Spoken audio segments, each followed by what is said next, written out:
I got into a car accident and my mom still wants me to go to work. She hasn't worked since it happened and refuses to find a job, but somehow expects me to support us both while I'm physically unable to work. What she did when I received my settlement check showed me who she really was underneath all those years of sacrifice. My name is Jessica, and I'm 24 years old. For the past 3 years, I've been working as a state-tested nursing assistant at Meadowbrook Care Center, a long-term care facility in Toledo, Ohio. It's demanding work that requires lifting, turning, and supporting patients who weigh over 100 pounds, sometimes multiple times per shift. I've always prided myself on being strong, reliable, and independent. But everything changed on June 30th, and suddenly the person I trusted most in the world became my biggest obstacle. Growing up, it was just me and my mom, Patricia. My dad left when I was 7, so she raised me on her own while working 2 jobs to keep us afloat. She cleaned offices at night and worked at a department store during the day, never missing a shift, never complaining. I remember her coming home exhausted, her feet swollen from standing all day, but she'd still help me with homework and make sure I had everything I needed for school. Education is your way out of this cycle, she used to tell me while we sat at our small kitchen table, her working on bills and me on algebra problems. Work hard, save your money, and you'll never have to struggle like I did. She was my hero. When other kids complained about their parents being strict, I felt grateful. Mom taught me the value of hard work, responsibility, and standing on my own 2 feet. She'd wake me up early on weekends to help her clean houses for extra money, teaching me that honest work was never beneath anyone. Jessica, there's dignity in any job as long as you do it with integrity, she'd say while we scrubbed bathroom floors together. Never let anyone make you feel small for working hard. Those lessons stuck with me through high school and into my nursing assistant training. I graduated at the top of my class, found a good job immediately, and started contributing to household expenses even while living at home. Mom seemed proud, always bragging to neighbors about my work ethic and dedication to helping elderly patients. Our relationship felt solid, built on mutual respect and shared values. We'd watch movies together on Sunday nights, cook dinner as a team, and she'd still give me advice about work situations or dating. She was working part-time at a local retail store by then, which seemed like a well-deserved break after all those years of double shifts. "You're doing so well, honey," she'd say when I got my first performance review. "I'm so proud of the woman you've become. I thought we were a team." I thought her sacrifices had created this beautiful mother-daughter bond where we supported each other through everything. Looking back, I can see the first red flags, but at the time they seemed like normal mom concerns. The subtle changes started about 6 months before the accident. Mom began making comments about my schedule, always asking if I could pick up extra shifts.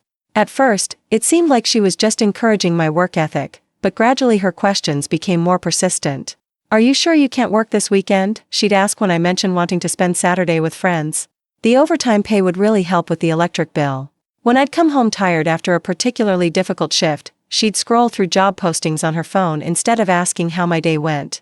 She started making passive-aggressive comments about the cost of groceries or utilities, even though I was already contributing more than half of my paycheck to household expenses.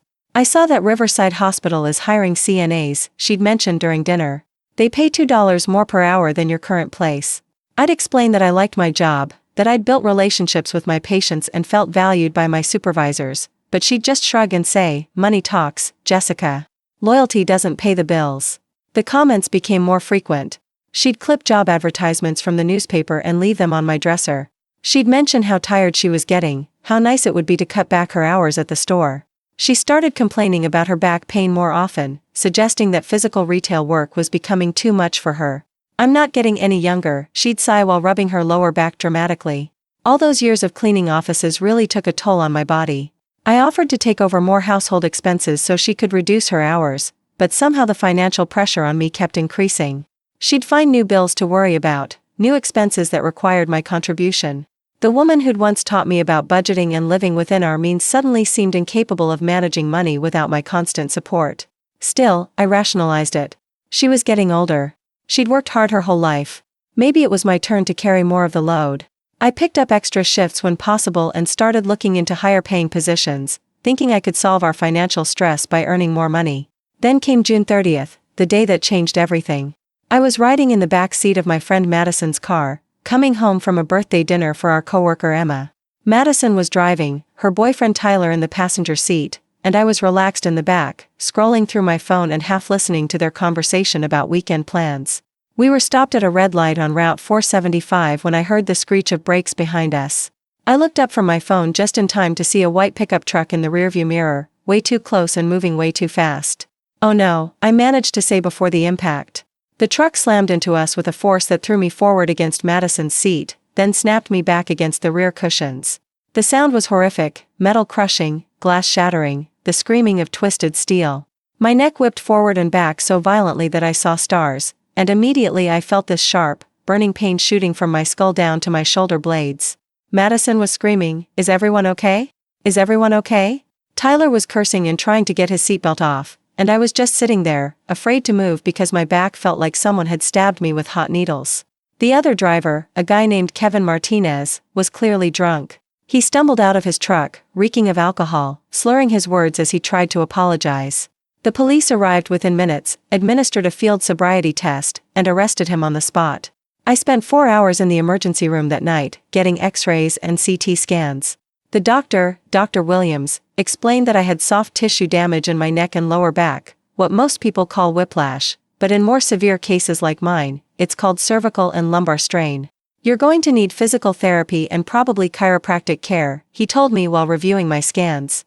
"This type of injury can take months to heal properly, especially given your job requirements." He wrote me a note excusing me from work for at least 2 weeks, with a follow-up appointment to reassess my condition. When I called my supervisor, Mrs. Henderson, she was completely understanding. "Take all the time you need, Jessica," she said. "Your health comes first, and we'll hold your position for you." I expected Mom to react the same way. I called her from the hospital at 2 in the morning, explaining what had happened, and she seemed appropriately concerned and supportive. "Oh honey, I'm so sorry," she said when I described the accident. "Are you okay? Do you need me to come get you?" Madison's boyfriend was able to drive me home since Madison's car was totaled, and Mom was waiting up for me with ice packs and pain medication. She helped me get comfortable on the couch and brought me tea, asking about my injuries and the other driver. "That drunk driver better pay for everything," she said angrily. "You shouldn't have to suffer because of his stupidity." For the first few days, she was the supportive mother I remembered from childhood. She drove me to my doctor's appointments, helped me contact a personal injury attorney named Robert Chen, and even researched chiropractors in our area. She seemed genuinely concerned about my recovery and supportive of my need to rest. But by the end of the first week, something shifted. "How long did the doctor say you'd be out of work?" she asked one morning while I was doing the neck exercises prescribed by my physical therapist. "He said at least 2 weeks, but possibly longer depending on how I heal," I explained, wincing as I turned my head to the left. "The chiropractor thinks it might be 6 to 8 weeks before I can do heavy lifting again." Mom's face fell. 6 to 8 weeks? "Jessica, we can't afford for you to be out of work that long." I reminded her about the personal injury case, explaining that my attorney had assured me the drunk driver's insurance would cover my medical expenses and lost wages. But she seemed focused on the immediate financial impact rather than my physical recovery. "Insurance takes forever," she complained. "What are we supposed to do for money in the meantime?" I suggested she could pick up extra hours at the retail store, or maybe look for a second job temporarily, but she immediately dismissed those options. "Jessica, I'm 52 years old. I can't just start working double shifts again. My body can't handle it like it used to." This was confusing because she'd been working reduced hours by choice, not due to any health issues. She'd never complained about physical limitations before the accident. But suddenly, her back pain became more prominent in conversations, her fatigue more dramatic. By the second week, her daily questions about my work availability became relentless. "Did you call your supervisor today?" she'd ask every morning. "Maybe you could work light duty, just answering phones or doing paperwork." I'd explain that my doctor hadn't cleared me for any work duties yet, that my attorney had specifically advised me not to return until I had medical clearance, but she acted like I was being stubborn or lazy. "You seem fine to me," she'd say when I'd move around the house normally. "You're not bedridden. Surely you could handle some kind of work." The pressure intensified when she decided to quit her retail job entirely, claiming that the stress of my accident had affected her ability to concentrate at work. "I gave my 2 weeks' notice today," she announced casually one evening while I was icing my neck. "I just can't focus on folding clothes and dealing with customers when I'm worried about our financial situation."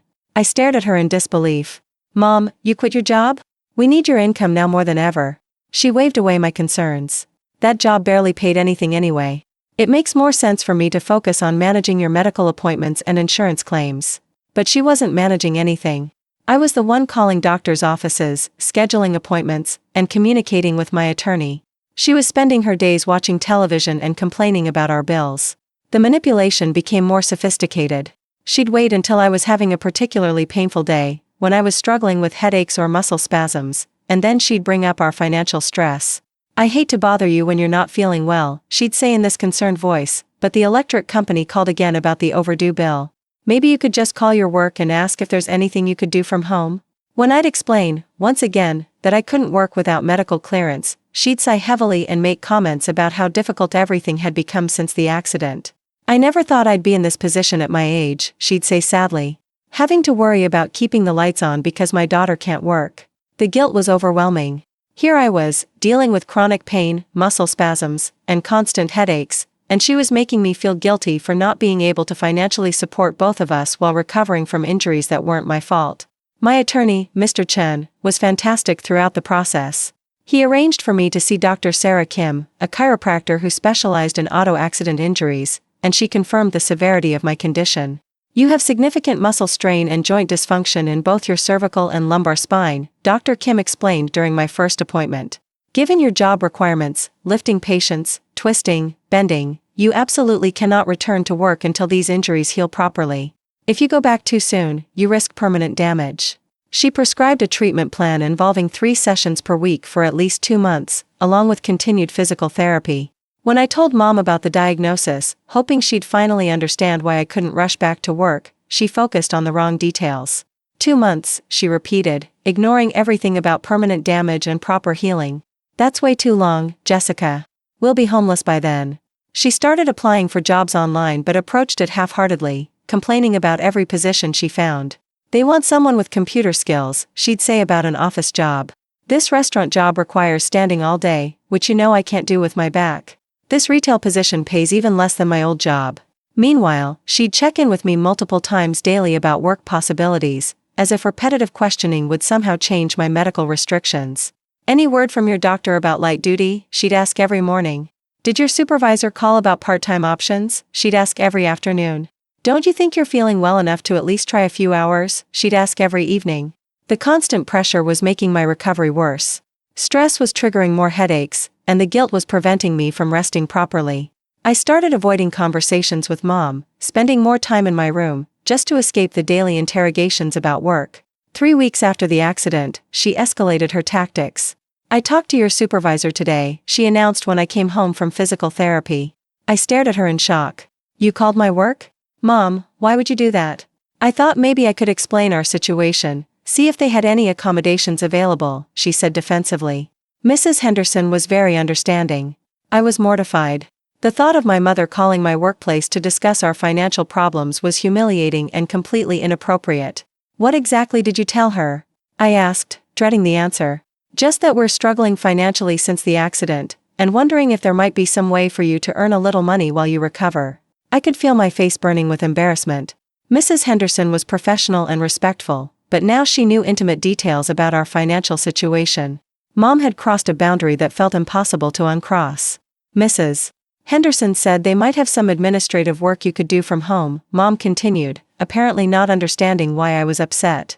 "Just like computer work, no physical requirements." I called Mrs. Henderson the next day to apologize for my mother's inappropriate contact and to clarify my medical situation. She was gracious about it, but I could hear the awkwardness in her voice. "Your mother seemed very concerned about your financial situation," she said carefully. "Please don't feel pressured to return before you're medically cleared. Your job will be here when you're ready." That conversation made it clear that Mom's behavior was abnormal. Mrs. Henderson, who managed dozens of employees, was tactfully suggesting that a parent calling an adult child's workplace was unusual and concerning. But Mom didn't see it that way. She was frustrated that I wasn't grateful for her help and couldn't understand why I was embarrassed. "I was trying to solve our problems," she argued when I explained how inappropriate her call had been. "Someone has to take action instead of just sitting around waiting for insurance money." The waiting was difficult, but my attorney had explained that personal injury cases take time. The drunk driver's insurance company was disputing the extent of my injuries, requesting additional medical documentation, and trying to minimize their payout. Mr. Chen assured me this was normal and that we had a strong case, but the process would likely take several months. These companies always try to lowball accident victims, he explained during one of our meetings. They're hoping you'll get desperate and accept a small settlement quickly. That's why it's important not to rush back to work before you're fully healed. If you re-injure yourself, they'll claim your ongoing problems aren't related to the accident.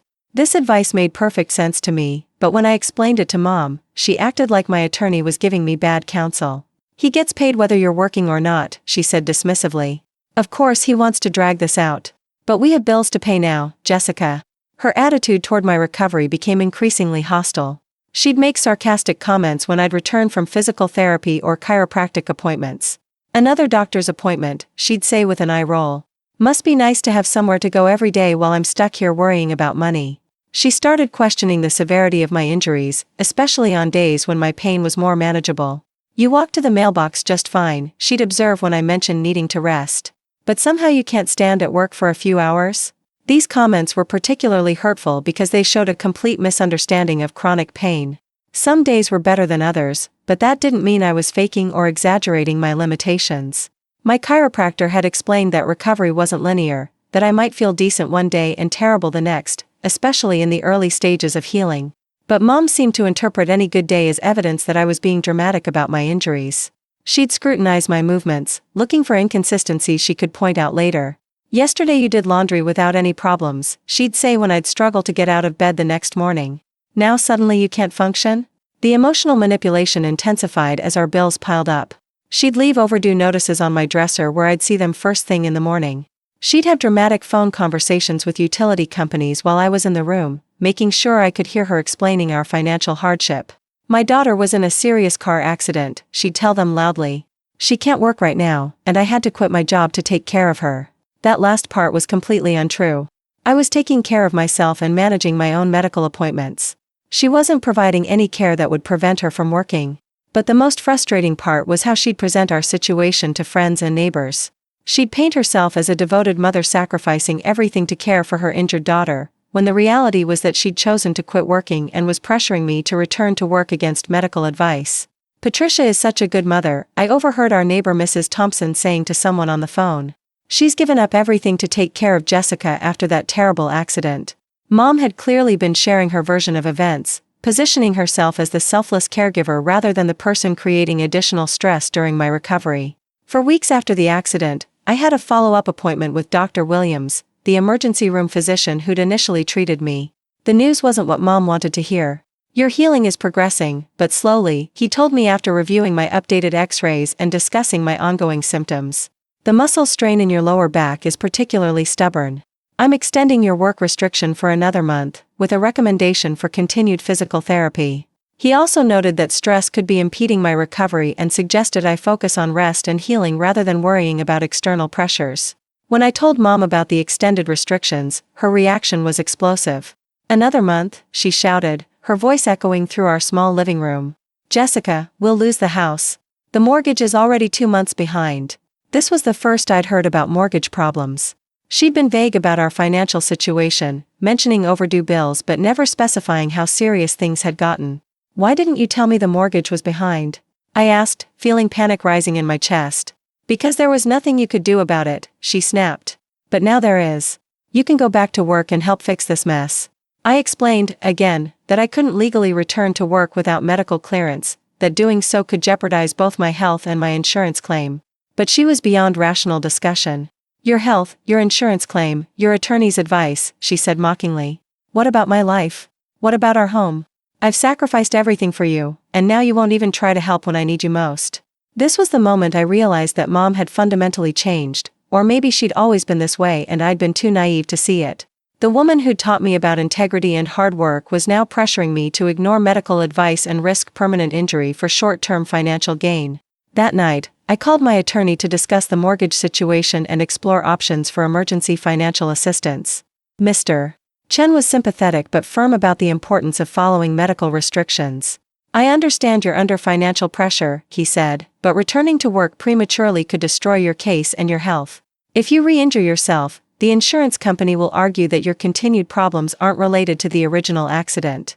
He also mentioned that settlement negotiations were progressing and that he expected to have a resolution within the next 2 to 3 months. The drunk driver's insurance company had finally acknowledged liability and was now negotiating the amount of damages. Your medical bills, lost wages, and pain and suffering should result in a substantial settlement, he assured me. But you need to be patient and follow your doctor's orders. I shared this information with Mom, hoping it would relieve some of her anxiety about our financial situation. Instead, she fixated on the timeline. 2 to 3 more months, she repeated incredulously. Jessica, we'll be living in our car by then. She started making increasingly desperate suggestions. Maybe I could work just a few hours a week. Maybe I could find a desk job that wouldn't aggravate my injuries. Maybe I could lie to a new employer about my medical restrictions. Each suggestion showed how little she understood about my legal and ethical obligations. As a licensed nursing assistant, I had a professional responsibility to disclose medical limitations that could affect my ability to provide safe patient care.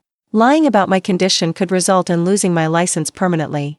But Mom didn't care about my professional integrity or long-term career prospects.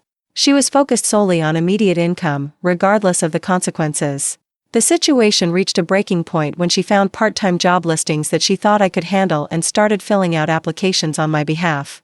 I applied for a receptionist position at Dr. Martinez's dental office, she announced one evening. The interview is Thursday at 10. I stared at her in disbelief. Mom, you can't apply for jobs for me. That's fraud. And I can't work any job without medical clearance. It's just answering phones, she argued. How hard can that be?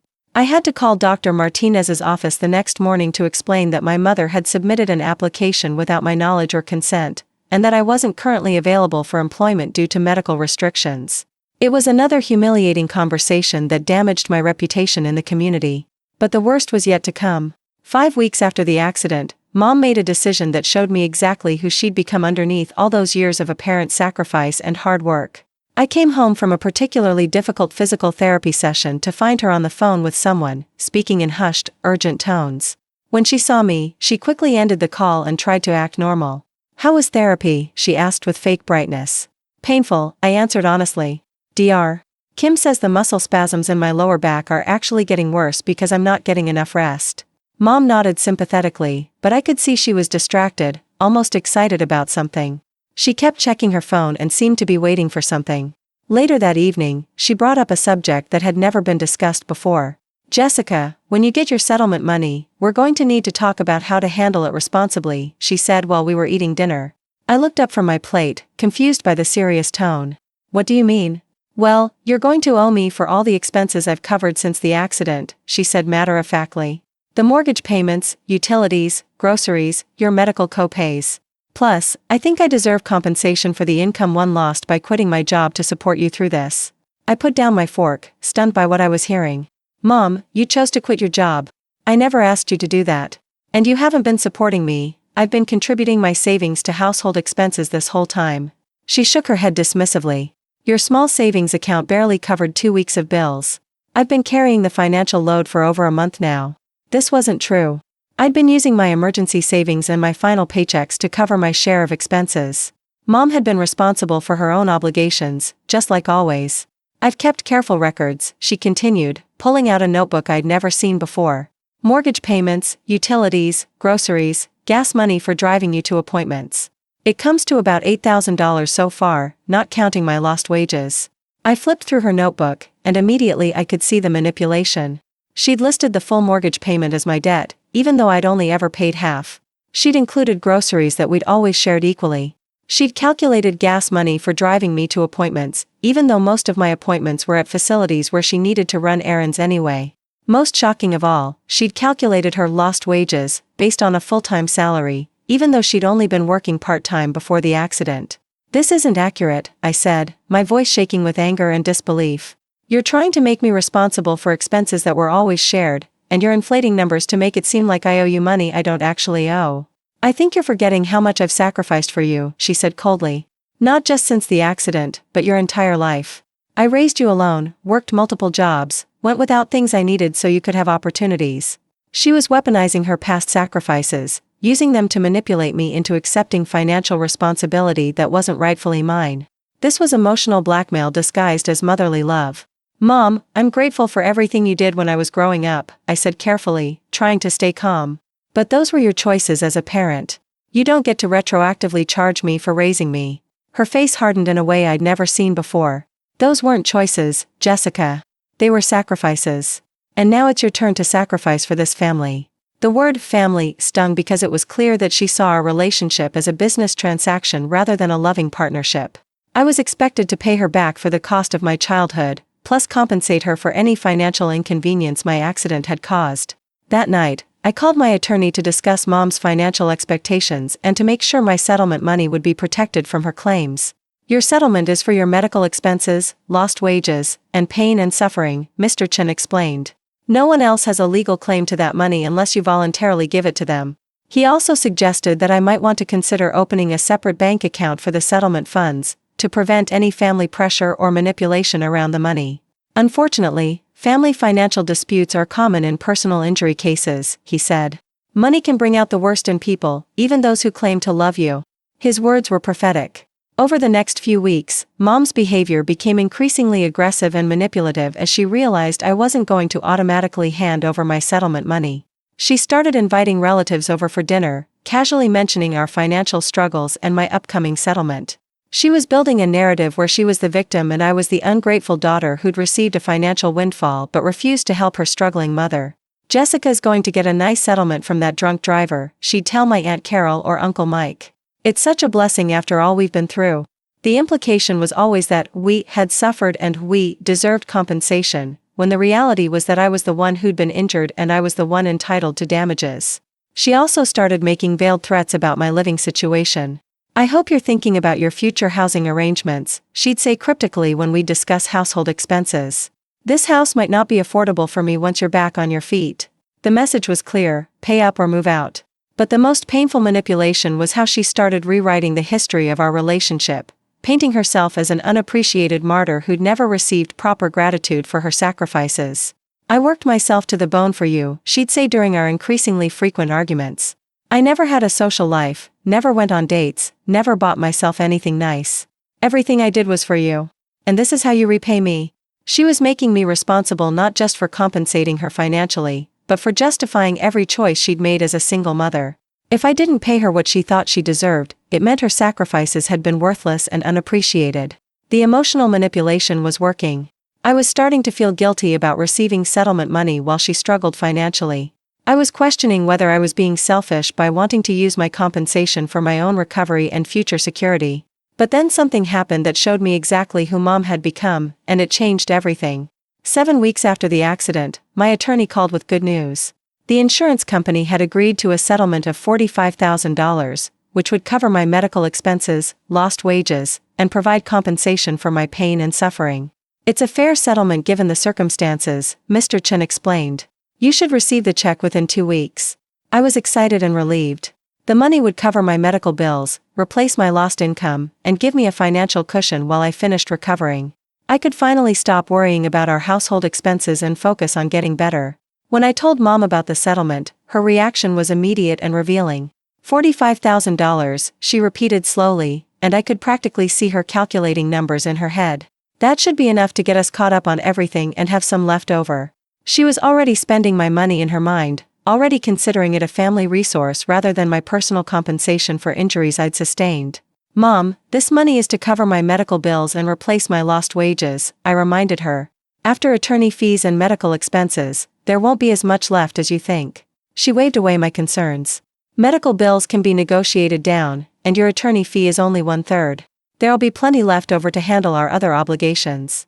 Our other obligations. She was already positioning household expenses as joint responsibilities that should be paid from my settlement money. That night, she came into my room with her notebook and a calculator, ready to present her final accounting of what I supposedly owed her. I've been very conservative with my calculations, she said, sitting on my bed like we were having a friendly chat about finances. I'm only charging you for actual expenses, not for my time and emotional support. She'd now calculated that I owed her $12,000 for various expenses since the accident, plus an additional $8,000 in lost wages, for the income she'd given up by quitting her job. $20,000 total, she announced, as if she was doing me a favor by keeping the number that low. That still leaves you with plenty of money for yourself. I looked at her detailed accounting, and the manipulation was staggering. She'd charged me for the full mortgage payments, utilities, and insurance, even though those expenses existed regardless of my accident. She'd included every grocery purchase, even though we'd always shared food costs equally. She'd calculated her lost wages based on a full-time schedule, even though she'd been working part-time. Most insulting of all, she'd included a line item for caregiving services, based on what professional home health aides charge per hour, even though she hadn't provided any caregiving beyond driving me to a few appointments. "This is ridiculous," I said, anger finally overcoming my guilt and confusion. "You're trying to charge me for expenses that aren't my responsibility, and you're inflating numbers to maximize what you think I should pay you." "I'm trying to be fair to both of us," she said, her voice taking on that martyred tone she'd perfected over the past few weeks. "I've sacrificed a lot to help you through this difficult time. You chose to quit your job," I said firmly. "I never asked you to do that, and I certainly never agreed to compensate you for income you voluntarily gave up." Her expression hardened, and for a moment I saw something in her eyes that I'd never seen before, cold calculation instead of maternal love. "Jessica, I think you're forgetting that you live in my house," she said quietly. "I've been very accommodating about letting you recover here, but that accommodation comes with certain expectations." The threat was clear. Pay up or get out. That's when I realized that everything had been calculated. Her quitting her job, her financial pressure, her guilt trips about the mortgage and utilities, it had all been designed to maximize her claim on my settlement money. She'd seen my accident as a financial opportunity rather than a family crisis. She'd quit her job not to take care of me, but to justify demanding compensation from my settlement. She'd manufactured a financial crisis to pressure me into sharing money that was rightfully mine. The woman who'd raised me to be independent and responsible was trying to manipulate me into funding her lifestyle with money I'd received as compensation for physical injuries and trauma. 2 weeks later, the settlement check arrived. $45,000, minus attorney fees, left me with approximately $30,000. After paying my outstanding medical bills and replacing my lost wages, I had about $18,000 remaining. Mom was waiting for me when I came home from the bank after depositing the check. "So, when do we sit down and figure out how to allocate the money?" she asked, as if we were business partners dividing profits rather than mother and daughter dealing with my accident settlement. "We don't," I said simply. "This is my money, for my medical expenses and recovery. I'm not paying you for expenses that aren't my responsibility." Her face flushed with anger. "After everything I've done for you? After all the sacrifices I've made?" "You raised me because I was your child," I replied, my voice steady despite my racing heart.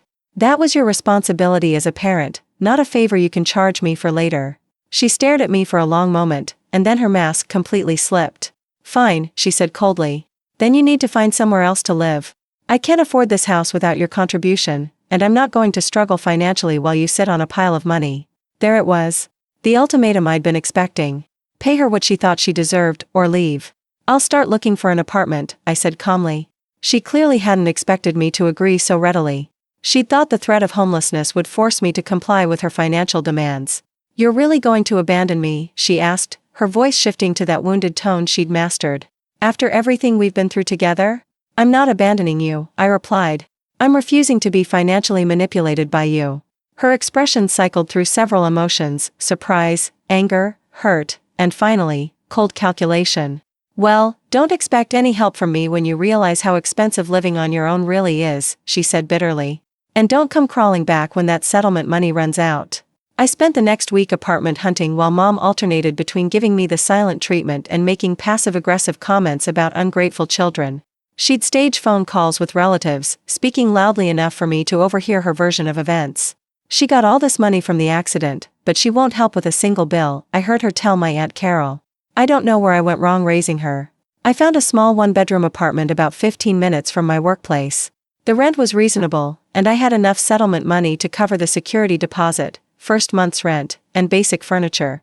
For the first time in weeks, I felt hopeful about my future. The day I signed my lease, Mom tried one final manipulation. "I've been thinking about what you said," she began, sitting down at our kitchen table with that notebook full of fabricated expenses. Maybe I was being unreasonable with my calculations. She'd revised her numbers downward to $8,000, removing the most obviously inflated charges but still trying to make me responsible for household expenses that weren't mine. "I know you think I'm being unfair," she continued, "but I really have sacrificed a lot since your accident. This would just help me get back on my feet." Even her compromise was based on manipulative accounting. She was still trying to charge me for her choice to quit working, still trying to make me responsible for the full mortgage payment instead of my usual half. "The answer is still no," I said gently but firmly. That's when her mask fell off completely. "You selfish little brat," she hissed, all pretense of maternal concern disappearing. "I wasted my life on you. I should have put you in foster care when your father left." The words hit like physical blows, but they also clarified everything. This was who she really was when she didn't get what she wanted. This was how she really felt about me when I wasn't financially useful to her. "I gave you everything," she continued, her voice rising with each word. "I sacrificed my youth, my career, my social life, everything. And you won't even help me when I need you most. You made those choices," I said quietly. "And now I'm making mine."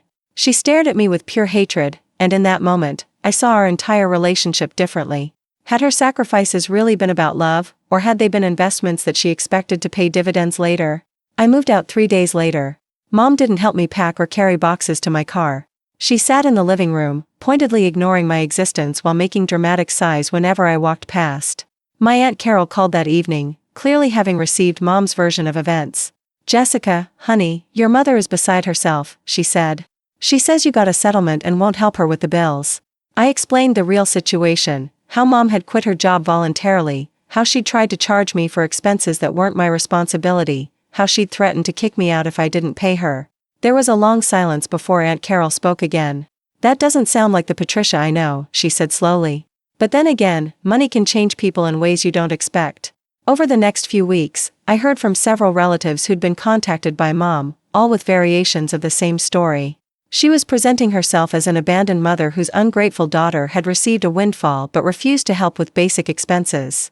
Some relatives believed her version and stopped speaking to me. Others, like Aunt Carol, asked questions and realized there was more to the story. It was painful to lose relationships, but it also showed me who truly cared about understanding the truth versus who just wanted to avoid family drama. Meanwhile, my recovery continued steadily in my new apartment. Without the constant stress of Mom's financial pressure and guilt trips, my physical symptoms improved dramatically. The chronic headaches became less frequent, my sleep improved, and even my physical therapy sessions became more productive. Dr. Kim was pleased with my progress during my next appointment. "Whatever changes you've made in your home environment are working," she observed while checking my range of motion. "Your muscle tension is significantly reduced, and you're responding much better to treatment." I didn't tell her that the biggest change was removing myself from a manipulative living situation, but the correlation was obvious to me. Stress had been impeding my healing more than I'd realized. 6 weeks after moving out, I was finally cleared to return to work with some restrictions. Light duty only for the first month, no lifting over 25 pounds, and regular breaks to prevent muscle strain. Mrs. Henderson welcomed me back warmly and accommodated all my medical restrictions without question. It felt incredible to be productive again, to help my patients, and to earn my own money honestly. "We really missed you around here," she said during my first week back. The patients kept asking when Jessica was coming back. "Mrs. Rodriguez specifically requested that you be assigned to her care when you returned." It was exactly the validation I needed after months of being made to feel like a burden. My first paycheck felt like freedom. Not because of the amount, but because it represented my independence from Mom's manipulation. I was supporting myself again, making my own choices about how to spend my money, and building a life based on my own values rather than someone else's demands. 3 months after moving out, Mom called for the first time since I'd left. "Jessica, I think we need to talk," she said, her voice carefully neutral. "Okay," I replied, curious about what had prompted the contact. "I've been thinking about everything that happened, and I realize I may have been unreasonable about some things," she said slowly, as if the words were difficult to form. It wasn't exactly an apology, but it was closer to accountability than I'd expected. "I appreciate that," I said carefully. "I was wondering if maybe we could meet for coffee and discuss things like adults," she continued. "I miss you, and I think we both said things we didn't mean." Part of me wanted to believe she genuinely reflected on her behavior and was ready to rebuild our relationship on healthier terms. But a larger part of me was skeptical about her motivations. We met at a neutral location, a small cafe near my apartment. Mom looked older, more tired than I remembered. She'd gotten a part-time job at a different retail store, she told me, and was managing her finances more carefully. "I want you to know that I never meant to make you feel manipulated," she said, stirring her coffee nervously. "I was just scared about money, and I didn't handle the stress well." It still wasn't a real apology. She was explaining her behavior rather than taking responsibility for it. "Mom, you tried to charge me for raising me," I said gently. "You quit your job and then demanded that I compensate you for lost wages. You threatened to kick me out if I didn't pay you money I didn't actually owe." She looked uncomfortable with my direct summary of events. I know it sounds bad when you put it like that, she said defensively. But I really was struggling financially, and I thought since you were getting this settlement. She trailed off, perhaps realizing that she was making the same argument that had caused our rift in the first place. The settlement was compensation for my medical expenses and lost wages, I reminded her. It wasn't lottery winnings that I was supposed to share. We sat in awkward silence for a few minutes before she tried a different approach. What would it take for us to have a relationship again, she asked. It was a fair question, and I'd been thinking about it for months. I need you to acknowledge that your financial demands were inappropriate, I said. I need you to understand that threatening to kick me out was manipulative and hurtful. And I need to know that you won't try to make me responsible for your financial choices in the future. She nodded slowly, but I could see the resistance in her eyes. She wanted reconciliation, but she didn't want to admit she'd been wrong. I can agree to that, she said finally, though her tone suggested she was making a concession rather than accepting responsibility. We started meeting for coffee once a month, carefully rebuilding some level of relationship. But it was different now. I was guarded, aware of her capacity for manipulation, and unwilling to trust her with details about my finances or personal decisions. She'd ask indirect questions about my apartment rent, my salary, my savings account, and I'd deflect or give vague answers. She'd make comments about her own financial struggles, and I'd offer emotional support but no money. It was a cordial but distant relationship, built on my clear boundaries rather than the codependent dynamic she preferred. 6 months after our coffee meeting, she tested those boundaries again. My car broke down, and the repair estimate is $800, she told me during one of our monthly visits. I don't suppose you could help me out? I'd pay you back as soon as I can. There it was. The same manipulation, just dressed up more politely. I'm sorry to hear about your car troubles, I said sympathetically. Have you looked into payment plans with the mechanic, or maybe getting a second opinion on the repair costs? Her face tightened with disappointment and frustration. I thought maybe since we're rebuilding our relationship, you might be willing to help your mother when she's in need, she said, the guilt-tripped tone creeping back into her voice. Our relationship can't be based on me solving your financial problems, I replied firmly. That's not healthy for either of us. She didn't ask again, but the request showed me that she hadn't fundamentally changed. She was still looking for ways to access my money, just with more subtlety than before. A year after the accident, I was fully recovered physically and thriving in my independent life. My apartment had become a peaceful sanctuary where I could rest, heal, and make decisions without pressure or manipulation. I'd been promoted at work to a senior nursing assistant position with higher pay and more responsibility.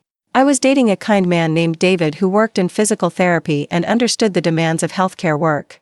I had savings in the bank and was considering going back to school for my RN degree. Most importantly, I'd learned to recognize manipulation and protect myself from it.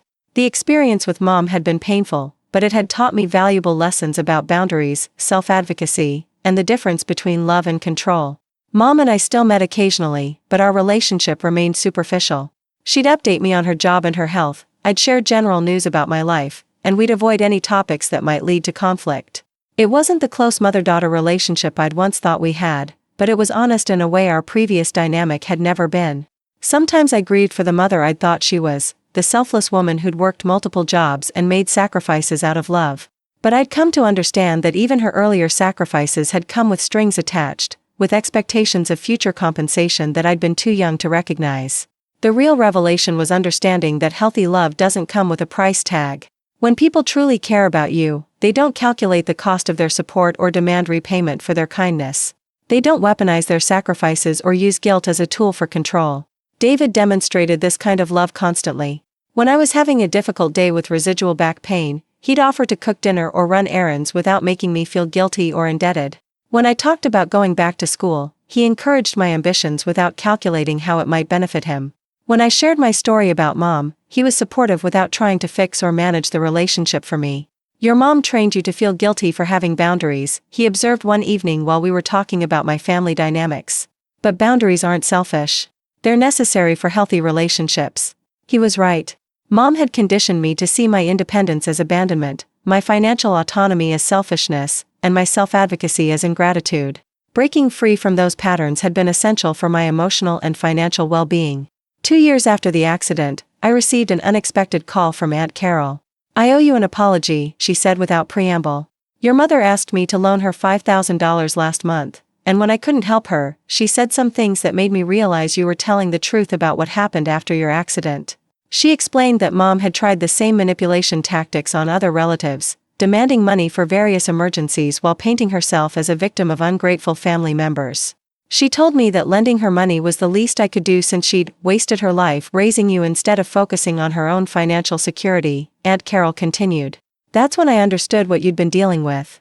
It was validating to have family members recognize mom's patterns, even though it was sad to see her burn bridges with other relatives who genuinely cared about her. I should have asked more questions when she first told me about your settlement, Aunt Carol admitted. I just assumed that family members help each other during difficult times, but I didn't understand that she was demanding help, not asking for it. That distinction was crucial. Asking for help involves respecting the other person's right to say no. Demanding help involves manipulation, guilt, and threats when the answer isn't what you want to hear. As I approached the 3rd anniversary of the accident, I reflected on how dramatically my life had changed. The physical injuries had healed completely, leaving me stronger and more aware of my body's limitations and capabilities. The financial settlement had provided security and opportunities one might not have had otherwise. But the most significant change was in my understanding of relationships and my ability to protect my own well-being. I'd learned that love without respect isn't really love, that sacrifice without choice isn't really generosity, and that family relationships should be based on mutual care rather than financial obligation. Mom and I exchanged Christmas cards and birthday greetings, but we'd settled into a pattern of limited contact that worked for both of us. She'd found other sources of drama and financial assistance, and I'd built a life that didn't revolve around managing her emotions or solving her problems. Sometimes people asked if I missed our old relationship, if I regretted not paying her the money she demanded. The answer was complicated but ultimately clear. I missed the mother I'd thought she was, but I didn't miss the stress of living with someone who saw my resources as her entitlement. I missed feeling close to family, but I didn't miss having my love and loyalty tested with financial ultimatums. The settlement money from my car accident had given me more than financial security. It had revealed the true nature of my most important relationship and forced me to choose between enabling manipulation and protecting my own well-being. I chose myself, and for the first time in my life, that choice felt completely right. Looking back now, I can see that the accident was devastating in some ways but transformative in others. I lost the illusion of an unconditionally loving mother, but I gained the reality of self-respect and genuine independence. I lost a codependent relationship that felt comfortable, but I gained the ability to recognize and reject manipulation. Most importantly, I learned that being a good daughter didn't mean sacrificing my own financial security to subsidize someone else's poor choices. It meant setting healthy boundaries, offering emotional support when appropriate, and refusing to enable destructive behavior even when it came from someone I loved. The drunk driver who hit our car that night in June destroyed more than just the vehicle. He shattered my naive faith in unconditional family loyalty and exposed the transactional nature of my relationship with Mom. But from those broken pieces, I built something better, a life based on mutual respect, honest communication, and the understanding that real love doesn't come with a price tag. Today, when I see my settlement money in my savings account, I don't think about what Mom wanted me to do with it. I think about the freedom it represents, the boundaries it helped me establish, and the future it's helping me build on my own terms. She tried to use my accident as an opportunity to cash in on years of parenting, but instead, it became my opportunity to finally grow up and take control of my own life. And despite all the pain and family drama it caused, I wouldn't change a thing.